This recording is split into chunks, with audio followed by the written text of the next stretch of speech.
guys, it's the Drabble Geek here, and welcome back to another Pokemon unboxing, where I'm pretty sure I'm actually finally caught up to posting the videos and releasing the videos and making them. I don't know. But anyways, I have a small set here we're going to do today, and so you can tell. Again, I have forgotten what these cards were since I've gotten them out, so I'm going to hide them from myself.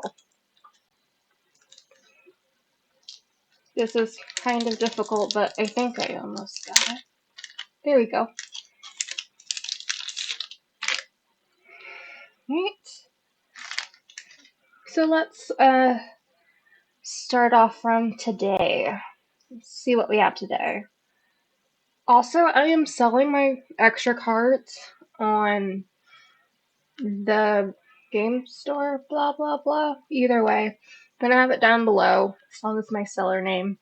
It's pretty much just going to be the extra cards that I don't want / need, that type of thing, because I do want a collection, but I have them.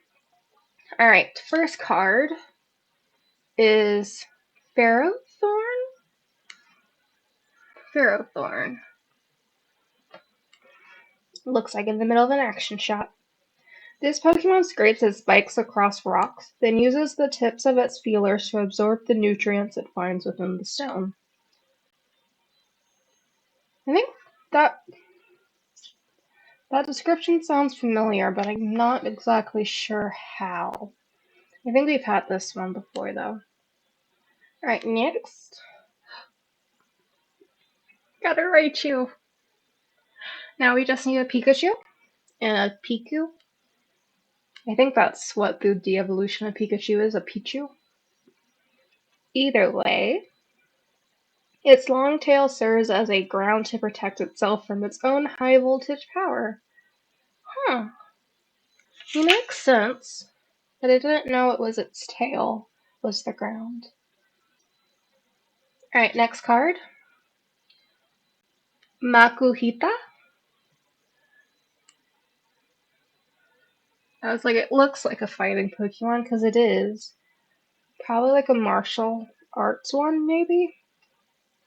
There's a rumor of a traditional recipe for stew that trainers can use to raise strong Makuhita. Yeah, no, that description definitely sounds familiar.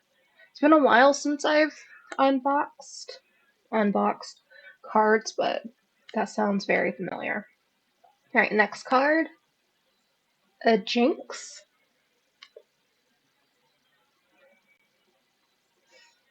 Alright, its strange cries sound like human language. There are some musicians who compose songs for Jinx to sing. So we're assuming they can somehow understand what is being written, either the music notes, or like melody, or just understanding speech. It's like, I want it to sound like this. I guess we'll have to assume that Jinxes are a lot smarter than what I'm coming across as for them. So a Basculin? Yeah, I think that's a Basculin. Alright. Though it differs from other Basculin in several respects, including demeanor, this one is gentle. I have categorized it as a regional form given the vast array of shared qualities. Thanks, Dr. Oak. Alright, next card. Another Ralts. Ralts is just the cutest. Like a baby with like sweater paws. I love sweater paws. It is highly attuned to the emotions of people and Pokemon. It hides if it senses hostility. I wish I could do the same. Alright, next card. Emolga? I think Emolga. Looks like a squirrel. As Emolga flutters through the air, it crackles with electricity. This Pokemon is cute, but can cause a lot of trouble. So is it a bird or a squirrel? or a flying squirrel? I can't tell. That's a question for later, though. Next card. Ooh, another Murkrow. Another one of my favorites. It searches for shiny things for its boss. Murkrow's presence is said to be unlucky, so many people detest it. Oh, that's sad. Right, next card. A Whalmer.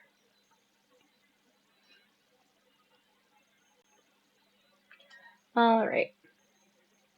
It shows off by spraying jets of seawater from the nostrils above its eyes. It eats a solid ton of wishy-washy every day.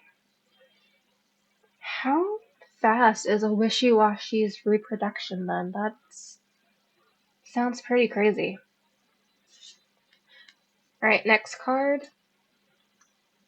A Toxicroak? Toxicroak, I think. Looks like a gigantic frog. It bounces towards opponents and gouges them with poisonous claws. No more than a scratch is needed to knock out its adversaries. Cool. Anyway, next card. A Mudkip. Just hanging out at the beach. And I think there's also the haunted sandcastle thing in the back. At least that's what it looks like. To alert it, the fin on its head senses the flow of water. It has the strength to heft boulders. Looks like a baby. I wouldn't expect it to be that strong. Maybe the water helps. Alright, next card. A Togedemaru. Togedemaru, I think. It looks like a hedgehog. There we go, a hedgehog. When it's in trouble, it curls up into a ball, makes its first spike stand on end, and then discharges electricity indiscriminately. Good job. Still looks like a baby, though, so I wonder what the adult version would do. Ooh, a trainer item card? I don't know. The Battle VIP Pass. Either way, this is new. You can only use this card during your first turn. Search your deck for up to 2 basic Pokémon and put them onto your bench. Then shuffle your deck. I guess you're lucky if you get it part of your first hand, but if not, it's kind of like a waste of the 60 cards you're allowed to have. I can see it going both ways, I suppose. Alright, next card, Metapod. I don't think we have any of this evolution scale, if I remember correctly. I don't understand how metapods have eyes and can see you, or have the ability to do something. Because I think in the video game, it literally can just harden. I think that was literally all it could do.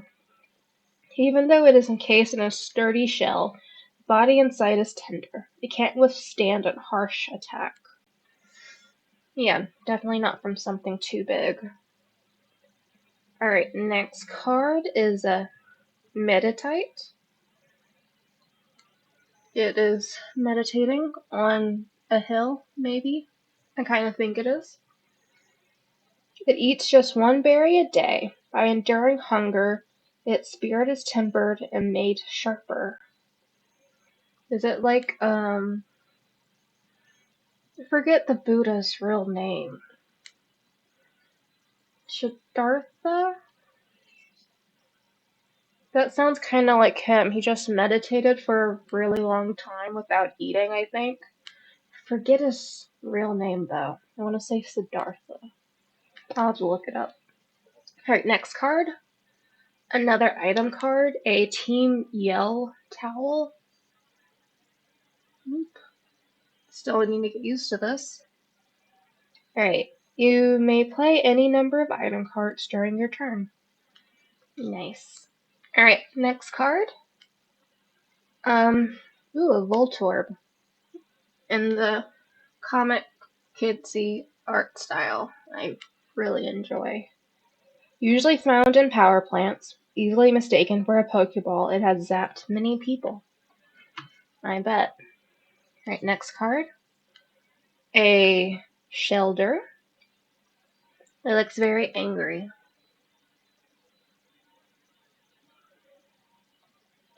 Its hard shell repels any kind of attack. It is vulnerable only when its shell is open. Then stay closed and do nothing else. Next card. Yay! Another Eevee. I love my Eevees. Right, thanks to its unstable genetic makeup, the special Pokemon conceals many different possible evolutions. Because it's amazing. Right, next card. A Morpeko. A Morpeko. It looks kind of like this anime hamster, I think. I can't think of what it is, but it's like this anime hamster that was like super popular. And I used to see it like all the time on my anime list. Don't remember it though. It carries electricity roasted seeds with it as if they're precious treasures. No matter how much it eats, it always gets hungry again in short order. Well, that's how food works. You eat it, and then you digest it, and then you're hungry again.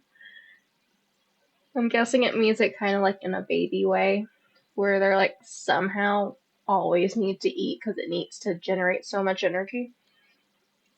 Alright, next card. A Q-Font. Looks adorable as well. I love it.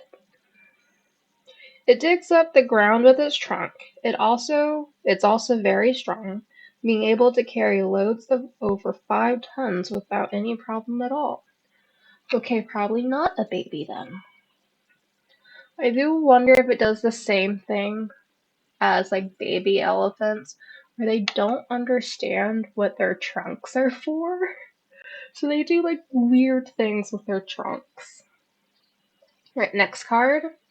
A horsey. Currently giving us a kiss. That's all I'm saying. It makes its nest in the shade of corals. If it senses danger, it spits murky ink and flees. I wonder if actual seahorses do that. I actually don't know. Right, next card. A Cacnea, our infamous cactus. It prefers harsh environments such as deserts. It can survive for 30 days on water stored in its body. Probably very similar to real cacti. Next card. An Eldegoss. Again, just so adorable. The cotton on its head of this Pokemon can be spun into glossy, gorgeous yarn. A Galar regional specialty. Nice. Alright, next card. Ooh, a Rusted Shield. I think we've gotten this one before. I don't have the Pokemon it's supposed to be attached to, though. The Zamazenta V this card is attached to gets plus 70 health, which sounds amazing, honestly. Alright, next card. Oh, another Eldegoss.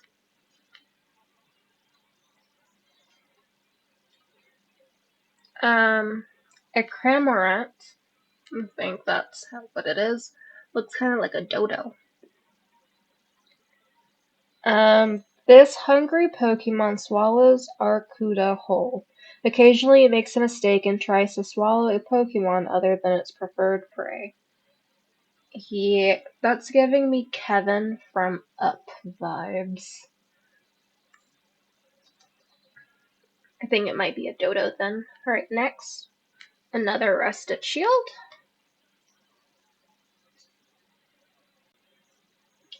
Next card is a Yanma, a Dragonfly.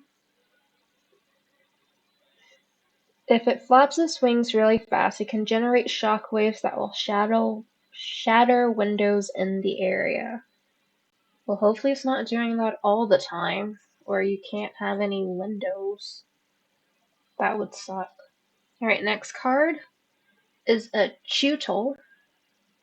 It's like a baby turtle. I love it. It starts off battles by attacking with its rock-hard horn, but as soon as the opponent flinches, this Pokemon bites down and never lets go. Okay then. Definitely giving toddler energy. Alright, next card. We have a Shelgon. It's gone into its cocoon. Shelgon lives deep within its caves. It stays shut up in its hard shell, dreaming of the day it'll be able to fly. So many babies. Alright, next card. Buzel? I think it's a Buzel. Probably pronouncing that all kinds of wrong. It inflates a flotation sac around its neck and pokes its head out of the water to see what's going on. So it's nosy, like me. Alright, next card we have, an Eevee, but I don't think we've seen this art before. Really cute. It has the ability to alter the composition of its body to suit its surrounding environment. Evolution at its finest. Alright, next card. We have another Kufant. Next, another Cacnea. Oop, almost dropped it. Next, a Clobopus. Clobopus. I think that's what it is. It's very curious, but its means of investigating things is to try to punch them with its tentacles. The search for food is what brings it onto land. That kind of sounds like what some people say about sharks, about how they investigate things with their mouths, and that they're not really trying to attack you. They're just trying to investigate. And I say, this is why you don't go into the ocean. Alright, next card is a Chatot. It can learn and speak human words. If they gather, they will all learn the same saying. Alright, the parrots. Right, next card. And Ekecute. Our little egg friends that apparently would be worth lots of money right now. 6 of them form a single Pokemon. Should one of the 6 be lost, the next morning there will be once more be 6. What? So does it just spawn, or do they always make their way back to each other? Either way, that would be interesting. An interesting conundrum. Alright, next card. We have a Tynamo. I think. One alone can emit only a trickle of electricity, so a group of them gathers to unleash a powerful electric shock. So I'm going to guess they always swim as schools. That would make the most sense. Right. Next card, a Swoobat. Looks like it's sneezing, to be honest with you. The auspicious shape of this Pokemon's nose apparently led to some regions to consider Swoobat a symbol of good luck. Because it's a heart? I think it's because it's a heart. Alright, next card. We have a Golduck. Our favorite psychic. A professional swimmer, it can continue swimming for 2 days straight by waving its long tail skillfully.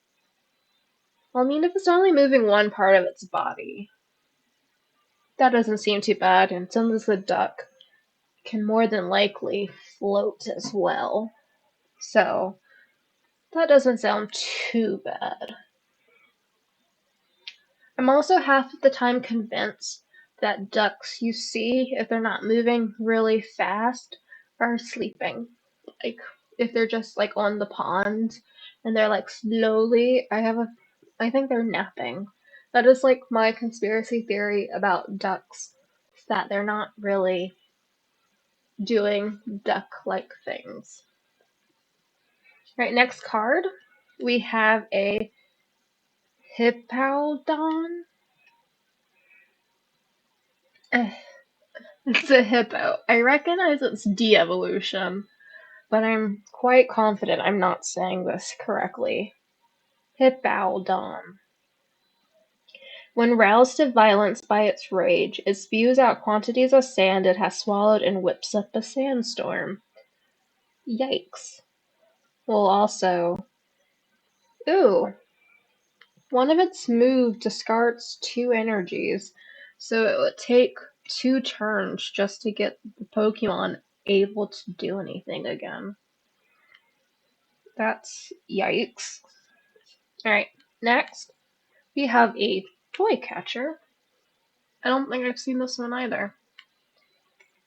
Switch one of your opponent's benched Pokemon that has 50 HP or less remaining with your opponent's active Pokemon. Oh, so like if you've gotten one down, you force that one to come back up in order to get your point. Okay, that makes sense. Alright, next card. An Elemental Badge. Interesting. If the Pokemon V this card is attached to has Vaporeon, Jolteon, or Flareon in its name, its attacks cost 1 less. Yeah, I think it's 1 less. It's the normal mark, I think 1. Alright. Next card, we have Skidoo. A little goat. If it has sunshine and water, it doesn't need to eat, because it can generate energy from the leaves on its back. So, kind of half plant, half animal. Right, next card. Oop, I think they got stuck. And we have a Psychic Energy with the all-knowing third eye. Next card, Lightning Energy. Next card, Fighting Energy. Next card, another Electricity. Next, Grass Energy. Alright, next card, Amnipom? It's a special normal card, though. Oop. Shiny little monkey. Alright. It uses its tail for everything. If it wraps both of its tails around you and gives you a squeeze, it's proof it really likes you. Oh, it does have 2 tails. I thought those were its arms. So, and also you can tell from the de-evolution picture that its de-evolution only has 1 tail. So it magically grows a second one when it gets older. Alright, next card. We have Vicurlia, the age up routes. So teenage routes, I would say. Now they're shiny. Alright, next card. We have Marini? Maybe? Oh, I didn't read teenage routes. Oops. But this is Marini. But first I'm going to read the teenage routes. It has psychic power that enables it to distort the space around it and see into the future. Lovely. So kind of like Irene. I think her name's Irene. Oops. And then Marini. It's found crawling on beaches and sea floors. The coral that grows on Corsala's head is as good as a five-star banquet to this Pokemon. She looks like really sad, kind of. Definitely introvert, almost sadness vibes from Inside Out. Alright, next card. We have a Lechonk. Lechonk. The French way of saying a chonker, I suppose. It searches for food all day. It possesses a keen sense of smell but doesn't use it for anything other than foraging. I mean, fair. It's probably trying to find truffles. Next card, we have a Chansey with its little egg that is actually an egg, as I recently found out, and not actually a design. It walks carefully to prevent its egg from breaking. However, it is extremely fast at running away. As one does. Alright, next card. A Phanpy. Having the best time of its life, and I also want to know if it knows how to use its trunk correctly. This Pokemon lives and nests on a riverbank. After playing in the mud, it won't be able to settle down unless it washes its body. To be fair, that does sound nice. Alright, and last but not least, a Charcadet. Yeah, Charcadet. I think we've got this art style a couple times. Looks very familiar. Burnt charcoal came to life and became a Pokemon, possessing a fiery fighting spirit. Charcadet will battle even tough opponents. Well, I wish you the best of luck, Charcadet. And that was all the cards we have of that set. I'll probably open a new set for me pretty soon, you guys, in a week, since I usually try and give myself a little bit of a break in between doing this, but still, we finally got a Raichu. Well, I don't know if we finally got one, but I love Raichus, so I will take it. We got a new Eevee art, as well as some other new Pokemon art for some of them that I recognize again. But yes, I have my cards. We also have some new items we have not seen before, so new ways of playing and also energies. I don't know how many energies I would possibly need, but I have so many of them. But I will see you guys soon with another smaller package that I had definitely forgotten the bottom card. Because honestly, I have too much going around in my brain trying to finish my dissertation. But I will see you all next time with another set of cards. Bye!